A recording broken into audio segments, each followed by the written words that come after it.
귀한 성일입니다. 오늘은 어버이 주일입니다. 어버이 주일 주의 전에서 함께 우리 예배하신 우리 모두에게 하나님께서 큰 은혜 주실 줄로 믿습니다. 자, 오늘은 출애굽기 20장 우리 12절 말씀을 가지고 다섯 번째 계명이란 말씀 제목으로 우리가 은혜를 나누고자 합니다. 십계명은 크게 두 부분으로 나누어져 있다고 알고 있습니다. 첫째는 하나님과 우리와의 관계, 첫 번째 계명부터 네 번째 계명, 두 번째는 사람과 사람들과의 관계.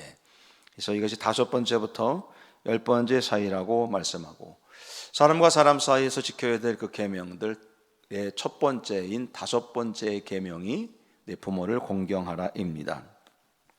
그러니까 부모에게 잘하라고 하는 계명이 사람 사이에서 지켜야 될 제일 첫 번째의 계명으로 나오고 있다는 겁니다. 순서가 어떤 죄의 경중을 따질 수는 없지만 어떤 굳이 순서를 따진다면 도둑질하는 거, 간음하고 살인하는 그런 계명보다 먼저 지켜야 되는 것이 부모를 공경하라고 하는 말씀이라고, 그런 의미를 가질 수도 있습니다. 하나님의 계명, 그것은 하나님의 뜻, 하나님의 섭리, 또 하나님의 명령, 또 하나님의 깊은 마음이라고 볼 수가 있겠습니다. 사람들에게 반드시 이렇게 하라고 하는 말씀이고, 이렇게 사는 것이 하나님께 세우신 계획과 섭리이며, 그러지 못하면 그에 따르는 반드시 징계와 심판도 있다라고 하는 것을 말씀하시며, 계명이니까, 명령이니까 선택의 여지가 없이 잘 지켜야 된다라고 하는 겁니다. 그러니까 부모에게 잘 공경하라고 하는 이 계명의 말씀은 해도 되고 안 해도 되는 것이 아니라 반드시 지켜야 되는 계명입니다. 하나님의 계명이기 때문에 내가 이해할 필요도 없고 납득할 필요도 없습니다. 그냥 순종하는 것밖에는 다른 방법이 없다라고 하는 말씀이죠.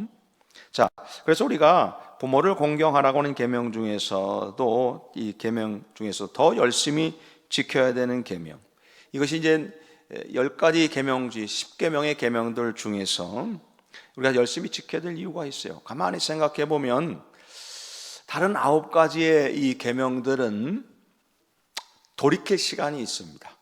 돌이킬 수 있는 시간, 후회할 수 있는 시간, 또 회개할 수 있는 시간, 용서받을 수 있는 그런 시간들이 있는데, 이 공경하라고 하는 계명은 자칫하면 그 기회를 놓쳐버릴 수도 있다라고 하는 겁니다. 우리가 생각하지 못하는 그 순간에 황망하게 부모님이 돌아가시게 되면 우리는 부모를 공경할 수 있는 기회를 잃어버린 겁니다. 다른 죄들은 회개할 수 있어요. 돌이킬 수도 있고 용서를 구할 수 있는 그런 기회가 있을 수 있지만, 부모를 공경하라고 하는 이 법은 기회를 놓치면 할 수가 없는 그런 계명이라는 겁니다. 그래서 이 법은 우리가 더욱더 주의 깊게 지켜야 되는 하나님의 계명이고 말씀입니다. 부모님들이 어느 날 우리 곁을 떠나버리시기 때문에 우리가 그것을 회복할 수도 없고 부모를 공경하라고 하는 말씀을 지킬 수가 없어요. 그래서 우리 여러분, 부모님이 돌아가신 분들은 이제 부모를 공경하라고 하는 이 말씀을 지킬 방법이 없는 겁니다. 왜요? 부모님이 계시지 않으니까 그런 것이죠. 부모를 공경하라고 하는 일은 하나님을 섬기는 거룩한 백성들이 지녀야 되는 기본적인 인격입니다. 부모를 공경하는 일은 다른 어떤 조건들을 떠나서 하나님의 명령이기 때문에 반드시 지켜야 되고, 하나님은 그렇게 될 때 이 땅에서 잘 되고 축복되게 될 것을 우리들에게 분명히 약속해 주셨습니다. 이 시대는 효가 점점 무너져 가고 있다고 합니다. 효라고 하는 것은 이 사회를 지탱해가는 하나의 가치관 중에 하나인데, 이 가치관이 무너지고 있다라고 하는 겁니다. 비단 지금의 문제가 아니라 옛날부터 내려오는 그런 문제들이 아닐까. 그래서 하나님께서 이 계명을 10계명의 말씀에 못 박으신 이유가 있다라고 하는 겁니다. 그때도 이미 부모를 공경하지 않는 이들이 있었기 때문에 이것을 계명으로, 명령으로 아주 규정지은 것은 아닐까. 어버이를 공경하려고 하지 않으니까 오늘날도 어버이날을 만들어서 이날이라도 부모의 은혜를 생각하자라고 해서 생긴 거 아닐까요? 하나님의 약속은 하나님의 약속이 있는 첫 계명으로 부모를 공경해라.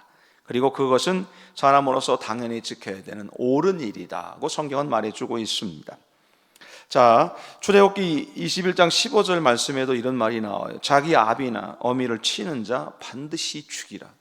옛날에 그랬단 말씀입니다. 자기 아버지나 어머니를 치는 자는 때리고 뭐 그러는 거죠. 때리는 사람 죽여버리라는 겁니다. 또 17절에 부모를 저주하는 자 죽이라는 겁니다. 그러니까 참 이게 법이 무서운 거죠. 옛날에는 법이. 마태복음 15장 4절에서 예수님 말씀하시기를요, 부모를 회방하는 자는 반드시 죽으리라 하셨거늘 그랬습니다.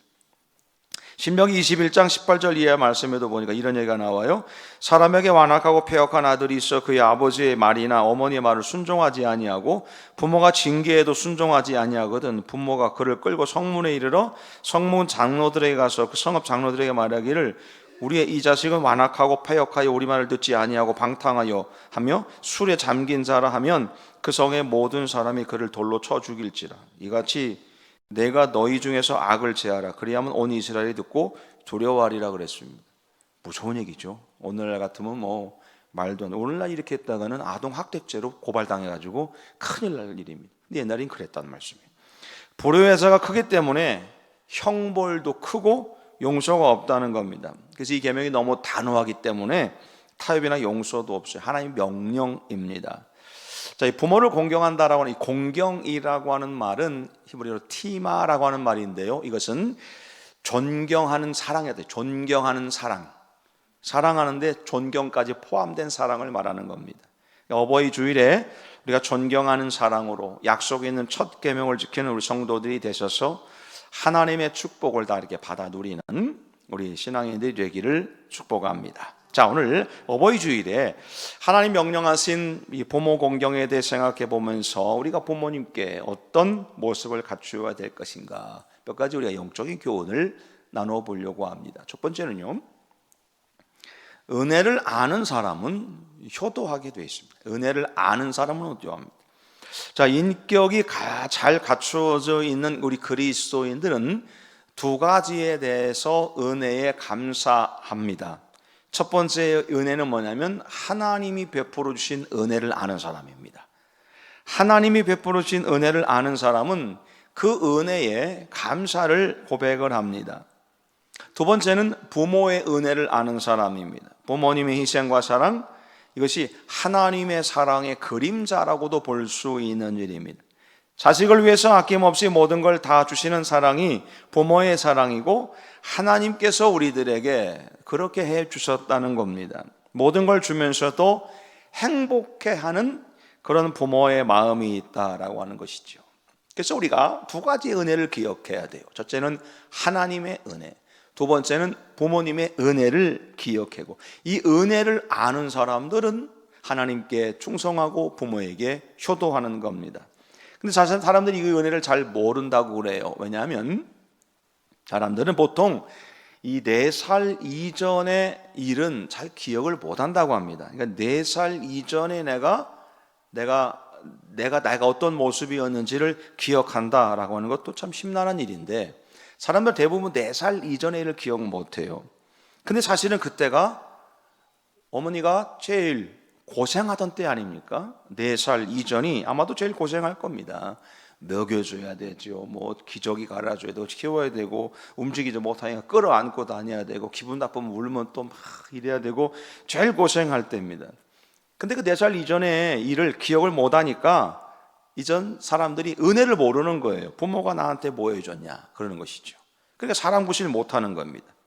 여러분, 우리가 4살 이전에 부모님이 나를 어떻게 키웠는지를 알고 기억한다면 오늘 우리가 그 은혜에 대한 보답을 해야 되겠죠. 부모는 늙어도 부모입니다. 90살 다 된 아버지가 환갑 넘은 아들에게 야, 차 조심해라 그런다잖아요. 이게 부모 마음이죠. 부모는 자식에게 몽땅 다 주고 끝내는 겁니다. 논두렁에 이게 우렁이들이 있는데 우렁이들이 새끼를 이렇게 낳는 게 아니라고 그래요. 우렁이가 새끼를 낳는 게 아니고 새끼가 우렁이 속에서 자란대요. 그래서 어미의 살을 다 파먹고 세상에 나온다는 겁니다. 그러니까 새끼가 이제 다 살을 파먹었으니까 우렁이는 그냥 그 껍질, 빈 껍질대로 이제 둥둥 떠다니는 것이죠. 미물도 자기 생명을 희생해서 자기들의 새끼를 번식시킨다라고 하는. 근데 우리 부모님들이 그렇게 했다는 겁니다. 위대한 사람들의 배후에는 언제나 부모의 고귀한 사랑, 고귀한 희생, 이런 것이 있었던 겁니다. 이것을 아는 사람이 위대해지는 거예요. 저는 그런 생각이 들어요. 위대한 사람들의 뒤에는 위대한 부모님이 있다. 근데 여러분, 이 세상에 위대하지 않은 부모님들이 어디 있어요? 다 위대하죠. 근데 그 위대한 부모님의 은혜와 사랑을 아는 사람이 있고 모르는 사람이 있는 것 같아요. 아는 사람은 그 사랑에 덧입혀서 위대한 사람으로 세워져 갈 수가 있다라고 하는 것이죠.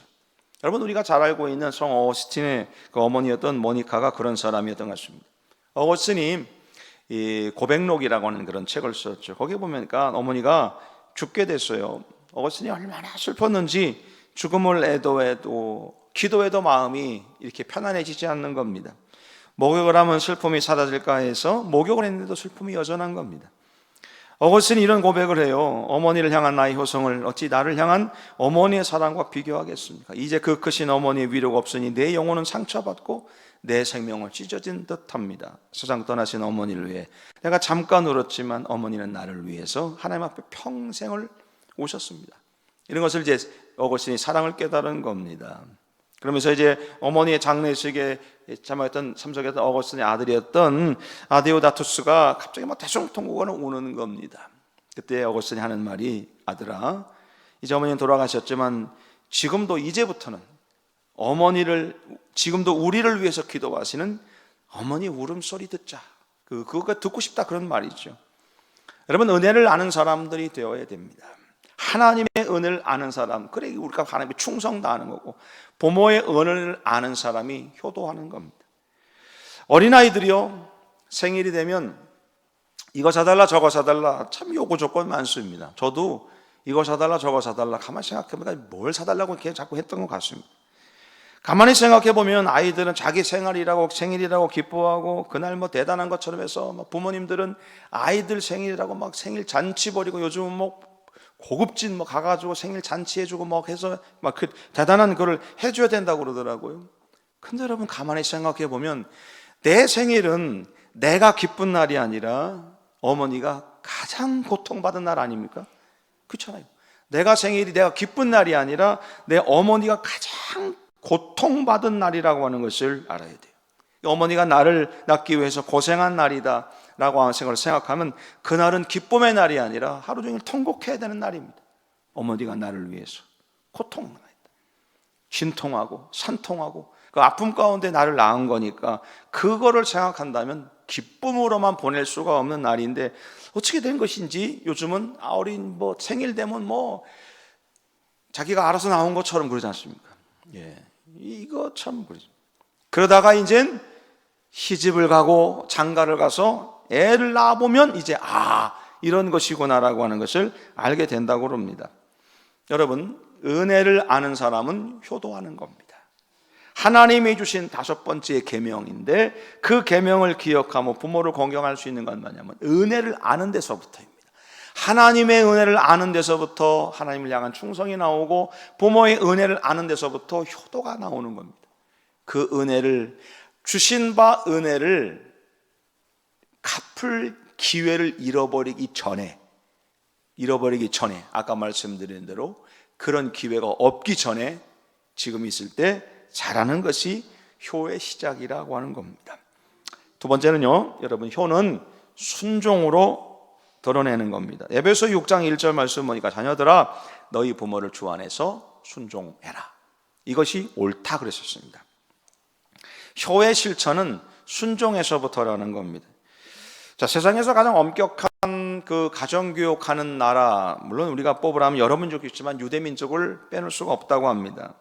유대 자녀들에게 아버지는 아주 율법의 권위, 표준입니다. 절대적인 권위를 가지고 있어요. 그들은 부모님께 대해서 절대 순종을 한다는 겁니다. 그리고 그 정신이 유대 민족을 위대한 민족으로 만들었다고도 합니다. 옛날 히브리 사람들은요, 효를 가르칠 필요가 없었다고 해요.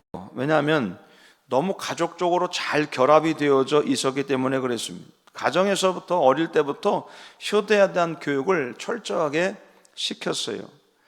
반대로 불효에 대한 계명이 너무도 엄격했기 때문에 도저히 불효할 수 없었던 거죠. 아까 성경 말씀 읽었지 않습니까? 마음에 안 들면 성문에 가서 장로들에게 가가지고 장로님들에게 저기요, 얘가 우리 아들인데요, 얘가 말도 안 들어요, 맨날 술 먹고 다니고 아주 방탕해요, 이거 어떡하죠? 그러면 사람들이 돌도 쳐 죽였다는 거예요. 그런 시대가 됐는데 어떻게 부모에게 불효하고 어떻게 뭐 그럴 수 있겠습니까? 그런 말 생각해 보면 옛날에 그런 말이 있지 않습니까? 엄부 밑에 효자난다. 들어보셨나요? 엄부 밑에 효자난다. 하여튼 엄하게 키워야 돼요. 그래야 효자를 만들 수 있어요. 이렇게 했다간 요즘은 내 문제는 이제 고발당해가지고 아동학대했다 뭐 고발당하고 막 그런. 옛날 부족사회에서는 말이에요, 어느 누구도 부모의 권위를 거절할 수가 없었습니다. 왜냐하면 옛날 부족사회, 시족사회 시대에는 공동체를 이루어 사는데 그 가족 공동체 아니에요. 가족 공동체인데 가족 공동체가 이렇게 있는데 거기 이제 우두머리, 뭐 부족장이라도 할 수 있고 가장이라도 할 수 있겠죠. 그 공동체의 우두머리가 아버지입니다. 그 집안 사람들은 그 아버지를 중심으로 부족 사회를 이렇게 살아가고 있는데 이 공동체 아버지가 마음에 안 들어요. 나는 그럼 이 공동체에서 떠나가겠다 해서 이 공동체를 떠나가죠. 죽는 거예요. 살 수 있을 수가 없어요. 살 방법이 없어요. 이 사회, 이 가족의 보호나 이거를 떠나가 가지고는 살 수가 없어요. 그러니까 그 아버지의 권위는 절대적인 겁니다. 절대적인 겁니다. 왜? 아버지를 떠나면 죽는 거예요. 그 부족을 떠나니까. 근데 요즘은 아버지를 떠나야 살아요. 시대가. 그러니까 이제 이게 효나 이런 것들이 좀 이렇게 많이 약화가 됐죠. 그래서 이제 옛날에 고대도 그랬고 유대인들도 자녀들을 어릴 때부터 철저하게 교육했기 때문에 하나님의 계명 하나하나가 몸에 배어있는데 그 중에 하나가 부모에 대한 존경입니다. 여러분, 우리가 하나님께 대한 사랑, 하나님께 대한 믿음을 어떻게 드러낼 수 있습니까? 방법은 순종하는 것밖에 없습니다. 하나님의 말씀에 순종하고 하나님의 사랑에 대한 내 표현은 순종으로밖에 증명될 수가 없는 겁니다. 마찬가지로요, 내가 부모님께 효도하고 있다라고 하는 걸 어떻게 삶으로 드러낼 수 있습니까? 부모의 말씀에 순종하는 것으로부터 증명될 수 있는 겁니다. 절대적인 순종으로 부모를 공경하고 존경하는 것으로 드러내는 것이죠. 부모에 대한 신뢰와 존경이 있는 사람, 하나님도 신뢰하고 순종할 수 있는 사람입니다. 때로는 부모의 말씀이 불합리해도 순종하면 복받는 겁니다. 아브라함의 아들 이삭을 보세요. 아브라함이 100세가 됐을 때 얻은 아들인데 청년이 됐는데 하나님 번제물로 바치라잖아요. 데리고 가가지고 모리아산에 올라가가지고 아버지 말에 순종합니다. 제단을 쌓아놓고 올라가라 그러니까 올라가는 거고 순종하는 겁니다. 장작을 쌓아놓고 올라가라, 예 하고 장작더미 올라가요. 그게 순종이란 말씀이에요. 요즘 같으면 뭐 택도 없는 얘기죠. 노망 들었구나 이 노인네가. 도망갔을 겁니다. 근데 이삭은 아버지 말씀에 순종했다는 겁니다. 죽음의 제단에 누웠습니다. 바로 여러분, 순종함으로 하나님께 바쳤던 그리스도의 표상, 이게 바로 순종, 효라고 하는 겁니다. 이 효라고 하는 것은 결국 순종을 통해서 드러나는 겁니다. 저는 생각해 보니까 제가 살아온 대부분의 삶을 보니까 부모님 말씀에 불순종했어요. 뭐 그렇게 생겼지 않습니까? 근데 부모님 말씀에 순종했던 것이 딱 두 가지가 있다고 저는 생각돼요. 제가 가만히 생각해 봤어요. 순종했던 게 두 가지가 중요한 순종이 있습니다. 첫째, 어머니가 어렸을 때부터 넌 신학교 가라고 해서 순종했어요. 전 제가 가고 싶다고 안 했습니다. 난 간다고 신학교 가도 목사 된다고는 해본 적도 없고 서원한 적도 없는데 어머니가 서원해가지고 어렸을 때부터 너는 신학교 가야 된다, 신학교 가야 된다. 그래서 신학교 왔어요. 순종했어요. 잘한 일일까요? 못한 일일까요? 여러분 표정 보니까 그때 잘 선택했어야 되는데 왜 지금 그때 이상한 선택, 그런 표정이가지고 순종했어요. 그때는 뭐 달리 방법이 없었어요. 근데 어렸을 때부터 워낙 세뇌를 당해가지고 했습니다. 순종해서 신학교 왔는데 뭐 지금 후회하지 않습니다. 말씀에 순종한 거고 하나님께서 하신 일이니까. 그런데 제가 또 하나 순종한 적이 있습니다. 제가 고등학교 3학년 때 고등학교 3학년을 보내고 이제 신학교 간다고 했고 선생님한테도 신학교 간다고 했습니다. 근데 어디 간다고 했냐면 서울 감신을 간다고 했습니다. 그래서 아버지가 어느 날 서울 갔다 오시더니 서울 감신 원서까지 사갖고 오셨어요. 원서까지 사갖고 와가지고 이제 가가지고 선생님께 갖다 드릴 판입니다. 소문 써달라고. 옛날 그랬잖아요. 써달라고 드릴 판이었습니다. 그거는 아버지가 오시더니 야, 안 되겠다. 목원대 가야 되겠다. 왜요? 이 아버지가 저희 교회 이제 담임 목사님을 만나고 들어오더니 담임 목사님이 목원대인데 저를 거울 감사를 보내겠습니까? 목원대 보내지. 그래가지고 아버지가 담임 목사님 만나고 나오시더니 목원대 가라는 거예요. 싫다고. 난 서울 감시 갈 거라고. 나 서울로 갈 거라고. 나 막 우겼습니다. 근데 아버지가 가만히 표정을 보니까 학비를 안 줄 것 같더라고요. 그래가지고 알겠다고 그래서 제가 목원 간 거예요. 순종해가지고. 하여튼 제가 볼 때는 그것 때문에 제가 이렇게 방황도 하고 했고 그랬지만은 제가 볼 때 대부분 부모님의 말씀에 순종했던 기억은 별로 없어요. 하지 말라는 것만 골라서 했던 그런 사람이었는데 딱 순종했던 것은 두 가지였던 것 같아요. 하나는 신학교 가라는 말, 또 하나는 목원대 가라는 말이었던 것 같아요. 근데 여러분 시간이 지나고 나니까 그때는 그랬는데 지금 보니까 후회가 되지 않아요. 순종하기 잘했다. 순종하기 잘했다. 그런 생각을 들면서 또 감사한 것이죠. 여러분 지금은 뭐한 것 같아도 시간이 지나 보니까 그게 맞더라고요. 그죠? 지금은 좀 그런데 시간이 지나 보니까 그 말씀이 맞는 경우가 대다수입니다. 제가 여기 이 말씀을 드릴 때 이게 애들이 앉아 있어야 되는데 이게 어른들만 앉아 계시니 이게 이제 여러분은 틀렸잖아요. 부모에게 효도하기는 틀렸잖아요. 부모가 계셔야지. 다 돌아가셨는데 이게 참 문제입니다. 자, 아무튼 여러분 효라고 하는 것은 순종을 통해서 증명되더라. 세 번째는요, 우리가 부모에게 기쁨이 돼야 됩니다. 잠언서 23장 24절 말씀해 보니까 내 부모를 즐겁게 하며 너 낳은 어미를 기쁘게 해야 된다. 가장 좋은 효도는 뭐냐면 부모님을 기쁘게 해드리고 즐겁게 해드리는 겁니다. 여러분 진정한 공경과 효를 다하는 믿음의 성도들 오늘 저와 여러분도 됐으면 좋겠습니다. 하나님을 기쁘게 해드리는 것, 그 신앙생활이죠. 부모님을 기쁘게 해드리는 것이 효도입니다. 그렇게 함으로써 하나님이 주시는 복으로 가득한 축복된 가정이 되는 겁니다. 성경에 보니까요, 부모를 기쁘게 해드렸던 그런 자녀가 있는가 하면은 부모의 끝까지 근심거리가 된 자녀가 있었어요. 성경에서 부모를 슬프게 해서 비극적인 결과를 가진 사람들이 참 많지만 그 중에 대표적인 인물이 제가 볼 땐 압살롬입니다. 압살롬. 교만했지요. 전쟁에서 전쟁의 승리가 이 압살롬 결국에는 이 아버지를 죽이고 자기가 왕이 되겠다고. 그래서 그렇게 아버지에게 칼을 빼들었지 않습니까? 얼마나 다윗이 여러분 그러겠어요. 생각해 보세요. 여러분들의 자녀들이 어느 날 그렇게 한다면 어떻겠어요? 그건 정말 가슴이 찢어지는 걸. 그렇다고 자식 앞에 같이 칼 들고 싸울 수도 없고, 이 다윗의 마음이 찢어지는 마음을 가지고 도망을 가요. 그러나 마지막에 압살롬의 죽음 소식을 들었을 때 다윗이 뭐라고 합니까? 그 녀석 잘 죽었다. 그건 부모가 아닙니다. 내 아들 압살롬아, 내가 먼저 죽어야 되는데. 이게 다윗의 아버지의 마음이, 그 마음을 그렇게 아프게 했던 아들, 결국 비참하게 죽지 않습니까? 반면에 부모를 기쁘게 한 사람이 있습니다. 대표적인 사람이 아마도 요셉 같아요. 아버지 야곱은 사실 따지고 보면 야곱의 축복 이렇게 말하지만 성경 보면 야곱이 그렇게 축복받았나? 별로, 제가 볼 땐 별로 그래요. 그런데 요셉으로 인하여 나중에 기쁨을 누리지 않습니까? 요셉이 잘 됐잖아요. 애굽의 총리 대신이 돼가지고 결국엔 기쁨을 누리는 겁니다. 하나님을 기쁘게 했던 사람들, 그리고 부모에게 기쁨이 되는 사람들이, 그런 사람들이 이 땅에서 잘 되고 복받게 해 주시겠다는 겁니다. 반대가 되면 하나님의 징계와 심판이 기다리고 있는 겁니다. 그래서 여러분, 배은망덕했던 압살롬의 길 가지 말고 부모의 행복을 주고 기쁨을 주었던 요셉의 길로 가야 되는 겁니다. 여러분, 오늘 저와 여러분들이 정말 기쁨이 되는, 부모의 기쁨이 되는 그런 신앙이 됐으면 좋겠어요. 저도 잘 안 되는데 그랬으면 좋겠어요. 중국에 노래자라고 하는 사람이 있는데요, 70이 넘었으면서도 90이 넘은 이 아버지 앞에서 항상 모시고 살았대요.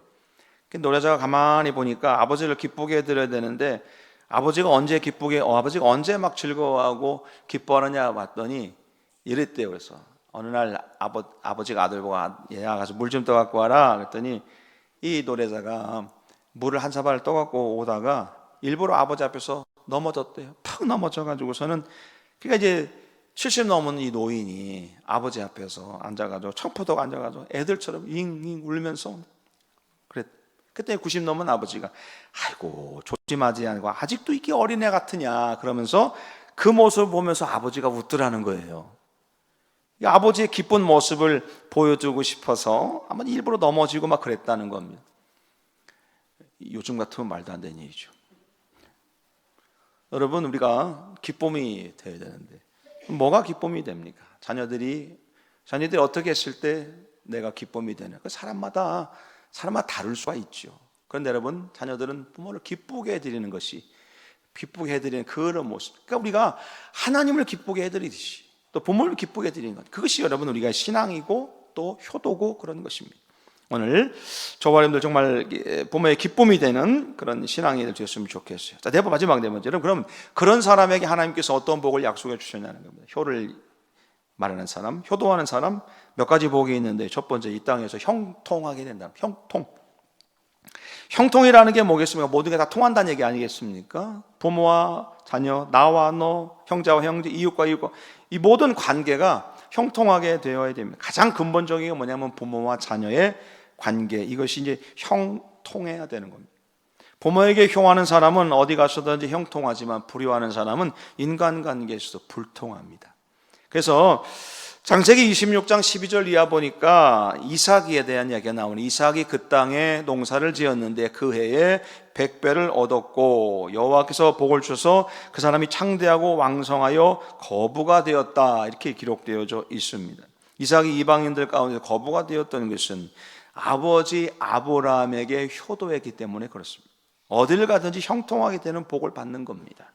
여러분, 부모에게 잘하는 사람이 이 땅에서 형통합니다. 여기 형통은 단순히 무슨 이렇게 물질의 복 이런 게 아니라 형통, 모든 게 다 원활하게 다 이게 통한다, 그런 말씀입니다. 형통의 복.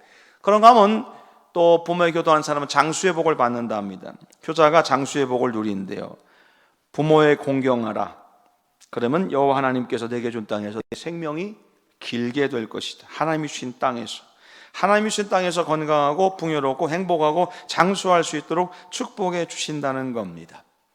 잠언서 30장 17절에 무서운 얘기가 나와요. 아비를 조롱하며 어미 순종하기를 싫어하는 자의 눈은 골짜기에 까마귀에게 쪼이고 독수리 새끼에게 먹힌다는. 부모에게 불효하는 자들, 순종하기 싫어하는 사람은 까마귀에 눈이 쪼여 먹고 독수리가 쪼아 먹겠다는 것. 얼마나 비참한 겁니까? 그러나 하나님께서 효도하는 사람에게는 장수하는 복을 주겠다, 잘 되는 복을 주겠다는 겁니다. 또 효도하는 사람에게는요, 축복이 대물림 되는 겁니다. 옛말에 그런 말 있잖아요. 콩 심은 데는 콩 나고 팥 심은 데는 팥이 난다. 효자 집안에서 효자가 나오고 효부 집안에서 효부로세 집안에서 예수님이 나오신 겁니다. 예수님이 본받아서 제자 요한은 예수님의 어머니를 자기 어머니 모시고 삼은 겁니다. 여러분, 자녀들이 효를 이게 실천하는 자녀로 성장해 가는 것보다 더 큰 복은 없습니다. 요즘같이 시절에는 그렇지 않습니다. 사실 성경에는 자녀가 부모를 떠나서 자기만의 어떤 삶을 가지고 살아가는 것도 맞습니다. 떠나서 살았다고 하니까 부모를 완전히 도외시하고 자기들끼리만 살아가겠다? 그건 또 아니라는 말씀이에요. 효과 없는 부와 권세와 지식은 자녀를 망치게 하는 일입니다. 부모까지 실패자로 만드는 겁니다. 사무엘상 2장의 말씀 보니까 엘리의 두 아들이 있었어요. 홈리와 비느하스라는 아들이 있었습니다. 제사장의 아들이니까 부도 있고 권세도 있고 지식도 있었지만 효가 없었어요. 불량자로 큰 겁니다. 아버지가 그러면 안 돼 얘기해도 듣지 않습니다. 죄를 저질러요. 블레셋 사람들에게 죽임을 당했죠. 아버지 엘리 제사장 그 얘기 듣다가 목뼈 부러져 죽죠. 비참하게 되는 겁니다. 우리 가정이 대를 이어 복받는 가정이 되기 원한다면 효의 가문으로 만들어야 됩니다. 효가 있는 가정은 자녀 때문에 크게 즐겁고 행복한 겁니다. 이게 어려운 것일까요? 부모의 말씀에 순종하고 부모님을 존귀하게 대해드리는 겁니다. 성경은 너 낳은 아비에게 청종하고 내 늙은 어미를 경히 여기지 말라는 겁니다. 다섯 번째 주신 계명입니다. 효를 행하라. 효를 행하면 가치관이 올바로 서게 되고, 효를 행하면 가정이 행복하고 학교 교육이 잘 되고 사회가 안정되고 경제가 살고 나라가 살 수 있는 길인 것 같아요. 그래서 옛날부터 충효, 나라에게는 충성하고 부모에게는 효도하는, 그것이 우리 한국 사회를 이끌어갔던 그런 가치관 아니었습니까? 근데 충도 무너지고 효도 무너지고 이상하게 됐어요. 이것은 우리나라를 이끌어가는 가치관이 아닙니다. 자, 오늘 우리가 어버이 주일입니다. 우리에게는 하나님 주신 다섯 번째 계명이 있어요. 가정, 우리의 가정이 효로 만들어지는 정말 명품 가정이 돼서 하나님의 축복의 대를 이어가는 우리 가정이 되어야 됩니다. 세상 학문만 가르치다가 나중에 큰 곤경 처음은 안 됩니다. 효도를 가르쳐야 돼요. 그것이 사람이 사는 도리이기 때문에 그런 겁니다. 여러분, 내가 부모에게 잘 못하죠? 그러면서 내 자식에게 잘 대접받길 원하면 안 돼요. 자녀들은 내가 한 대로 그대로 따라합니다. 명절 때 부모님 집에 안 가면 애들도 똑같이 커서 우리 집 안 옵니다. 그걸 알아야 돼요. 내가 부모님께 용돈 안 드리면 애들도 커서 똑같이 나한테 안 주는 거예요. 근데 사람들은 욕심이 있으니까 나는 안 가면서 오길 바라고, 나는 안 하면서 받기를 바래요. 이런 거를 전문적인 용어로 도둑놈 심보라고 하는 겁니다. 그렇지 않습니까? 한 대로 애들은 보는 거예요. 한 대로 애들은 봐요. 그러니까 여러분, 부모님께 용돈을 보내도 절대로, 제가 볼 때는 요즘은 뭐 그렇지만 계좌 이체하는 거 말고 애들 데리고 와서 보는 앞에서 드려야 돼요. 내가 이렇게 하고 있으니까 너도 나중에 더 된다, 이런 얘기죠. 네, 여러분 꼭 어떻게든지 받아내십시오. 어떻게든지 받아내십시오. 그러셔야 돼요. 그렇게 하셔야 돼요. 그게 애들한테 잘 되는 길이에요. 제가 우리 어른들한테 늘 그런 말씀을 드려요. 애들한테 용돈 받으라고. 근데 목사님 그거 어떻게 받습니까? 여러분, 효를 실천하게 해야, 성경 말니까 복 받는다고 하잖아요. 효를 할 수 있게 만들어줘야죠. 뭐 안 하면 가르쳐야 돼요. 갖고 와 그래야 돼요. 하게끔 해야 돼요. 근데 문제는 이제 어른들이 그거 받아가지고 내가 홀라당 먹으니까 문제예요. 그거 받아서 모았다가 이 애를 뭐 할 때 중요한 큰일 있고 뭐 집 좀 늘기고 차 사고 뭐 할 때 도와주라고요. 얘가 손주가 학교 갈 때 내가 등록금 한번 내주고 이래봐요. 그러면 내가 돈 주니 결국 나한테 오는구나 하면 안 주겠습니까? 효도해서 복 받고, 저는 받아서 좋고 다시 또 베풀 수 있어서 좋고, 모두가 좋은 걸 왜 안 받으려고 그래요? 네. 이런 얘기를 애들이 들어야 된다니까. 진짜. 자, 여러분, 왜냐하면 성경대로 효를 행하는 것이 잘 되는 비결이라잖아요. 그러면 애들이 잘 되게 만들려면 맨날 공부시키고 뭐 영어 공부하라, 수학 공부하라, 그렇게 또 중요하지만 애들이 잘 되는 하나님의 법대로, 성경 법대로 잘 되게 만들려면 그거 해야 된다니까요. 하게끔, 효도하게끔 해야 돼요. 생일 되시고 어버이날 되면 전화하세요. 어버이날 뭐 갖고 와, 이렇게. 뭐 갖고 와라? 나 필요한 거 이거 필요해, 갖고 와. 하셔야 된다니까요. 그래 애들 잘 되지.